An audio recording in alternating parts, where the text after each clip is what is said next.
Why, hello. Thank you for joining me. Hey, friends. Welcome back to my channel, NBC Lifestyles Diary. My name is Marie. I live in New York, and I love fashion, travel, and cultural events. And I'm asking you to join me on the adventure. The romantic song Dominoes brought about her yearning for romance. She desired to be on a white sandy beach, the sun shining brilliantly in the sky over the turquoise blue ocean. She wanted the smooth taste of a frozen pina colada in her mouth. She wanted her gaze to rest on her lover.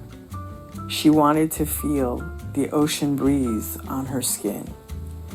She wanted all of this in the midst of winter in New York. As she struggled through the slush-lined streets, she longed for that time in the sun. She met him at the bar of the Delano in Miami Beach. She was vacationing with her cousins and running around town. They would wake up, head to breakfast, and from there to the beach. They would feel that Miami heat. They would soak in the ocean while wearing wide-brimmed hats. At that moment in time, everything was perfection, and she was grateful to God for this beautiful experience. On that day, after being on the beach all day, they planned on a night of hotel bar hopping. They were in Miami Beach, hotels galore with music and dancing partout. That day, they were sun-kissed and their bodies relaxed from the ocean salt. Life was good. They showered, moisturized, and did their makeup. They glistened and wore beautiful dresses, colorful and free-flowing. They were perfumed and ready to enjoy life. They started at the Delano bar. The crowd was beautiful and relaxed, and as she looked at the scene and her eyes scanned the room, their eyes met. She looked away and then went back for a second look. He was gorgeous, and he was still looking at her. She looked away again. She was thinking, what did she want this time? She was on vacation. She didn't need a vacation fling. She didn't want a one-night stand. She decided she wanted peace. No longing, no yearning. She was just going to enjoy her time with her cousins.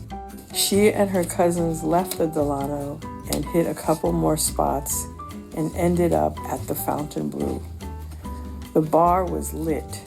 Music playing, cocktails flowing, random dancing, and that's when she saw him again. But this time, they locked eyes, and she felt herself swept away. He walked purposefully towards her, and as he did so, everything seemed to fade away, and she saw only him. "Snap out of it!" she screamed in her head, but too late. He was already there in front of her, smiling. She could smell him. He smelled delicious. Oh God, help me. She was falling. He said something. She couldn't hear him. So he leaned in, and all she saw were his beautiful lips. His breath was fresh with a slight tinge of alcohol. He was saying, "I saw you at the Delano, and before I could speak to you, you were gone." She looked at him and smiled. He was vacationing with his boys in Miami. They loved coming here. The vibe was great. Everyone came to Miami with the intention to party. He had seen her across the room. She seemed to light up the room. She was beautiful. She looked truly happy. This attracted him because she didn't seem to be on the make. She laughed with joy and swayed to the music with her companions. She saw him and looked away. He was waiting for the second glance, and it came. He was waiting for the third glance, and then he would make his move. That look never came.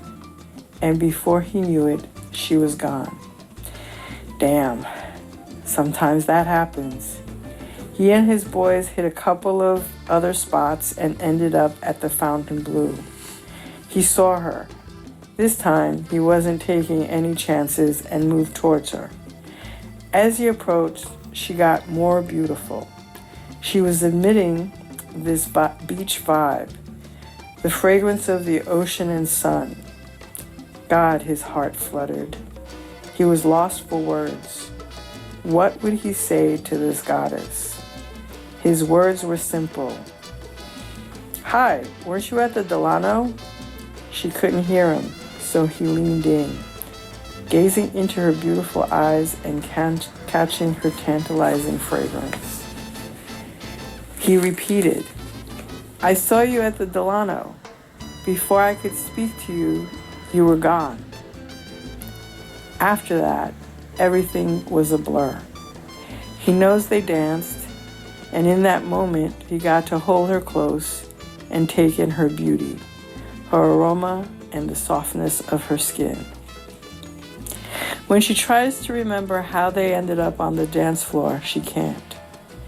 All she remembers is the strength in his arms and the hardness of his chest. She enjoyed his moves and the solidness of his frame. The next few days were with him. They formed a group, her cousins and his boys. They were unaware of how the group blended because they were lost in their own world and cared about no one else. They were at the beach. They were dancing. Their bodies were intertwined in the hush of the night. Life was beautiful. All else faded. Their attraction was a drug. They wanted nothing else. That's how she remembers it back in New York City. That's how he remembers it back in DC. They were both hooked and wanted more. They were both engulfed in longing. At the end of their time together in Miami, they exchanged emails and phone numbers. They each had good intentions, but they were both doubtful of a long-distance relationship. As she trudged through the slush, remembering that time, she yearned for him. She then remembered a study that stated that distance makes the heart grow fonder for men, not for women. She wanted to prove that study true, but she ached for him. In the course of a day, vignettes of their time together would flash in her mind. She ached for him, his breath, his touch, his scent. What was she to do with this feeling? He'd wake up in the middle of the night, aroused by the memory of her. He longed to hear the sound of her voice, the smell of her hair, feel the fullness of her lips. It was difficult for him to sleep. His longing was so strong. He didn't sign up for this. They both thought it was a vacation fling. He called her. She was surprised but pleased. Their conversation started. She realized it wasn't just the sunsets on the beach that made him charming. He was charming, interesting, and kind. He realized it wasn't just her glistening skin that made her beautiful, but her sharp mind and quick responses. She got his jokes. The phone was not enough. They planned the weekend. He would go to New York to see her. He knew she was in corporate.